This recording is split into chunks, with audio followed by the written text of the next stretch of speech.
Dahil squatters area, so nandun yung nagsusugal, yung mga bata, palaboy-laboy lang, na yun po yung isa sa mga ayaw ko na mangyayari sa anak ko. I feel safe din po kasi yung mga teachers, hindi kami pinapabayaan.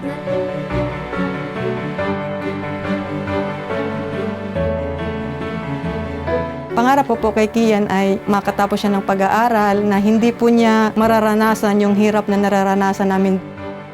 Sa tulong ng Mano Amiga, maliwanag yung future ni Kian.